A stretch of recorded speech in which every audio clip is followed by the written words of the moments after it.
Welcome back. And today's question's a pretty simple one after a few more difficult days. If you haven't checked out yesterday's question, please go ahead and do that because that's, as I've said, one of my favorite questions I ever set and I've ever done, and the answer just makes it worth it. But either way, on to today. Relatively straightforward question today. If you can, there's two ways of doing it. I don't want to say more than that, but try and find two different ways of doing it. One a bit more algebra and one not so much. So that's enough with the hints. Have a go. I'll come back in a minute. Okay, so how do we do? As I say, this one's not a terrible one. This is actually just the IMC. So this is designed for students in years 9 and 10. So what's that, 14, 15, 16? I'm going to show you both ways. I'm going to do an algebra way second, and I'm going to start by just talking about a sort of geometric way. Now, if there's a real question in a real exam, it would say more about them being semicircles and make it much clearer what they are. So you've had to make a few assumptions about the shape. And for the sake of this question, that's fine. So the way I'm going to do it, which may not be how you've done it, as long as you got to the same answer, is I'm going to know that the shape is symmetrical around the center. So if I put a line down here, I'm going to think about the shaded semicircles that are on the left and on the right. So I mean these parts of the shape here. Now, hopefully what you notice is just as the gray semicircles can be split into two quarter circles, well, there are also two white semicircles in the middle of the shape. So I'm talking about these circles here and here. And what I can do is I can move this part here, so I can move one of the grey semicircles into one of the white semicircles. If I do that, and let's see if I can make that work now. So there we go, there's two moving across and there's the other two.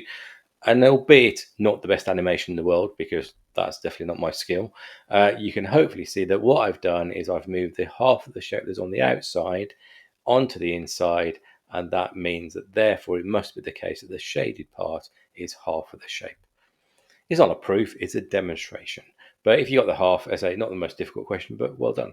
Let's use some algebra, because algebra is a little bit nice. I always like algebra. It sort of feels a bit more like you've actually done something a bit more than just made some shapes move on top of each other. So algebra wise. So again, if this is a real question, I'd have to be really sure that these are semicircles of equal length, and I'd have to be told various things. So I am making various assumptions when I do this now, which is I'm going to assume that the radii of the white semicircles or quarter circles are the same as the radii of the grey semicircles. And so that means that if all these radii, let's say they're x, it means I have not only symmetry, but I have two different shapes. I have this shape here, which I've called 1, and I have this shape here that I've called 2. And when I'm looking at the shape, I'm thinking about the shaded part of the shape. And so in order to think about how to solve this, well, the other thing I need to note, albeit partly standard the obvious, but just to be clear, is I've also divided this rectangle into 8 equal squares.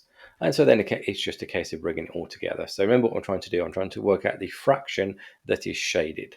So the area of the rectangle, where it's 4 across at the top and 2 across at the bottom, so it's going to be 4x times 2x, which is 8x squared. The area of the number 1 is going to be the area of the square, take away the area of a quarter sector, if you like, so a quarter of a circle. And the area of the number 2 is going to be almost the inverse of that. So it's just the area of a quarter circle. So I can write those two things down. So again, number 1 is the square minus the white part, and number 2, the white part is the equivalent to the white part I was taking away before. You can probably see where this is going now. I have 4 of the number 1 bits, I have 4 of the number 2 bits. Let's add these things together, divide them all by 8x squared, do some maths in between, and indeed I get my half. Again, not the most difficult question today, but just a nice little question, just sort of keep us going until tomorrow when the algebra is back, and it's definitely going to jump up quite a few steps. As before, like and subscribe. Do check out some of the past questions. As I say, yesterday's question, I think it is an excellent question, well worth trying. And the one from a couple of days ago, which was some skills that you need to solve Olympiad type questions, that is definitely worth a look. Anyway, comments down below, please. If not, like the video, do subscribe to the channel, and I'll see you at the next one. Thanks all.